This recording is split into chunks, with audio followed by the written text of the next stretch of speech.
Okay, so we are now going to start creating the leaves in our center plant here.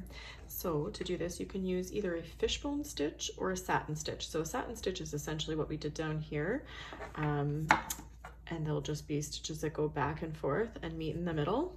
So that one you can see that they're solid kind of on both sides. Front looks nicer for sure.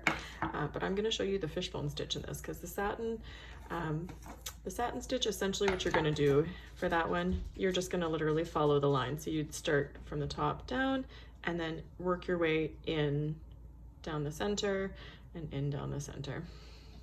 For the fishbone, it's just a touch different, and I really like the effect it gives it. I don't know if you can see it as well with that darker color, but it kind of gives it that fishtail braid look. So that's the look we're going for here. So to do this one, you start right at the very tip of your leaf. I like to work with about an arm's length of floss to begin with. When it's too long, it's challenging, but also when it gets really short, it's challenging. I try and remind myself it's thread, and just to keep on using lengths that are comfortable and make it easier. So, okay, so I went straight from the top into the center line. Now what I'm gonna do is just coming from the side, I'm going to go just over our center line on the opposite side and just below where I put that last stitch. So it's gonna have a diagonal to it. Okay, and then I'm gonna do the same thing from the other side, always working right into the center of my lines because that's how I'm gonna get the shape of these leaves.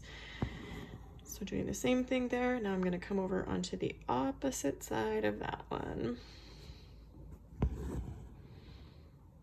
Okay, this color is slightly easier to see it taking shape. Okay, so now I'm going to go back over to the opposite side. So you always alternate from one side to the other.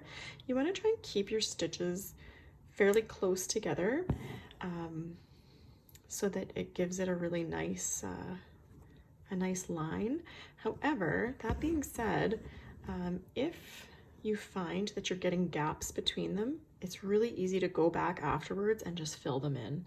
So don't be too hard on yourself. Embroidery is a very forgiving craft. Okay, oh, look at how nice that's gonna look. All right, I find with some of these stitches as they come together, it's like magic. They look so neat.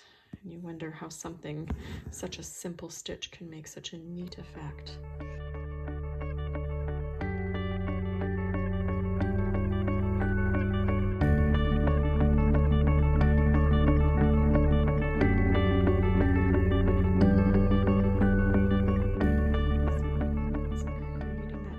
Effect. I'm just following those lines to get the nice shape. Keep working it diagonal right under our last stitch on that side. So just keep on going with that.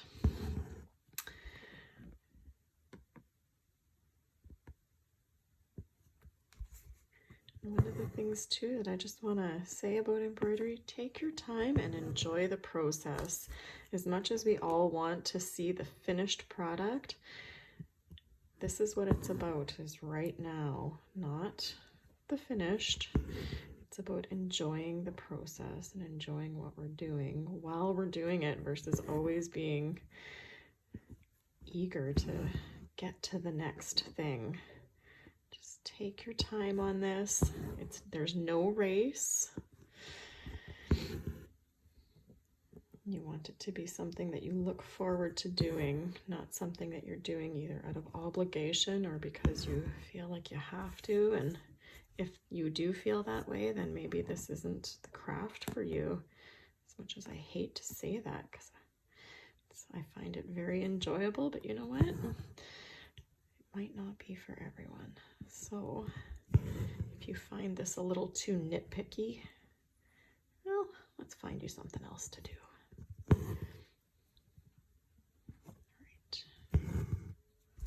So keep following that same kind of process and I'll show you when I'm done.